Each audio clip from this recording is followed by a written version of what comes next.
ইন্ধন ডিপোত হুলস্থুল পুনৰ 2 অভিযুক্ত গ্ৰেপ্তাৰ নমস্কাৰ কলিয়াবৰ নিউজৰে আপোনালোকক স্বাগতম জনাইছো এই মুহূৰ্তৰ মুখ্য সংবাদ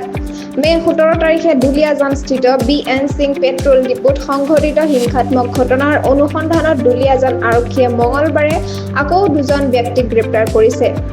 আৰু গ্ৰেপ্তাৰ হোৱা অভিযুক্ত 2জন হ'ল নাওভলিয়াৰ মদন ভট্ট আৰু জুটুলিবাৰী চাহ বাগিচাৰ দিননাথ তেলী দুলিয়াজান আৰক্ষী চকীৰ অফিচাৰ ইনচাৰ্জ ভাস্কৰ শইকীয়াৰ নেতৃত্বত এই অভিযান চলোৱা হয় এই ঘটনা সন্দৰ্ভত আগতেই কেহেং চাহ বাগিচাৰ প্ৰকাশ কুমাৰ সাহু আৰু ময়াজান চাহ বাগিচাৰ ৰিংকু ভট্টাক গ্ৰেপ্তাৰ কৰা হৈছিল এতিয়ালৈকে এই ঘটনাৰ লগত জড়িত সন্দেহত মুঠ 4জন লোকক গ্ৰেপ্তাৰ কৰা হৈছে আৰক্ষীয়ে জনোৱা মতে মদন ভট্ট আৰু দিননাথ তেলীৰ ডাঙৰকৈ জিজ্ঞাসাবাদ চলি আছে এই খবৰে ৰাজ্যজুৰি ৰাজহুৱা আৰু ৰাজনৈতিক স্তৰত ব্যাপক প্ৰতিক্ৰিয়াৰ সৃষ্টি কৰিছে